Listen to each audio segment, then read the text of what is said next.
So when we talk about a 4.2 magnitude earthquake, how strong is that in comparison to other earthquakes that California is used to dealing with?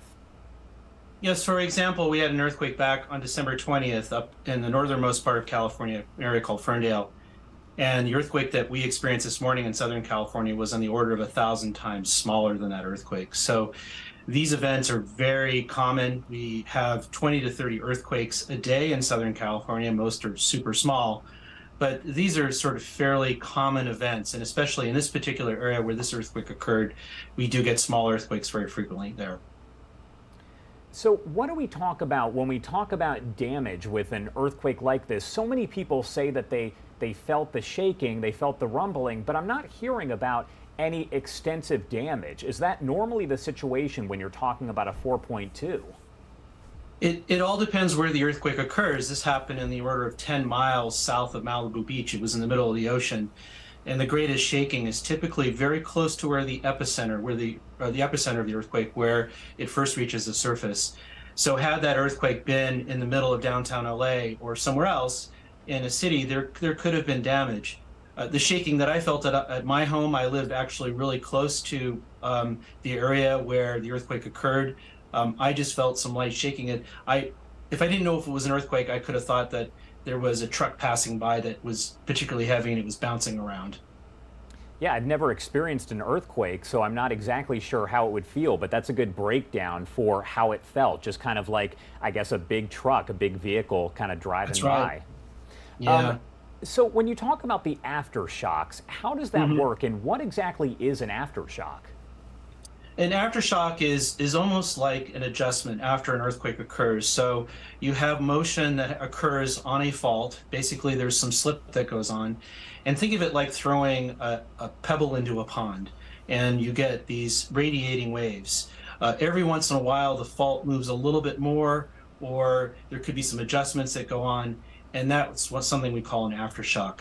Aftershocks are smaller than what we call the main shock. In this case, the main shock was the magnitude 4.2 that occurred at 2 a.m. And we had on the order of three fairly significant aftershocks. There was a magnitude 3.5 that occurred at 2:03, and I felt that at home. So generally these events happen. We can't tell you when an earthquake is going to happen and where it's going to occur. But with earthquakes these size, you may get a few aftershocks. Typically above magnitude 5, that's where we start seeing many more aftershocks after an earthquake. And this is a question that a lot of people ask because if you have never experienced an earthquake, you don't necessarily know what to do when one strikes. What are you supposed to do if you start feeling that shaking? Now, that's a really good question. Of course, the advice that we give people is to drop cover and hold on. If you're in a room, get underneath something that you can protect yourself. Most injuries happen with people getting hit by things, and we learned that from the 1994 Northridge earthquake. But in the case of this earthquake, it was 2 in the morning and most people were in bed. So if you're in bed, certainly stay in bed. Flip over onto your stomach. You want to protect your vital organs. You can put a pillow over your neck and your head to protect that region. Keep your arms close to your head so that your arms don't get injured. You're actually going to get more injured if you try to get out of bed and do something about it. So basically, if you're in bed, stay in bed. As a scientist, I'm sure you're taking a look at all of these different earthquakes as they happen. What Yes. can you learn from an earthquake like this one? Is there anything specific that you're able to take from this one event? Every earthquake teaches us something new.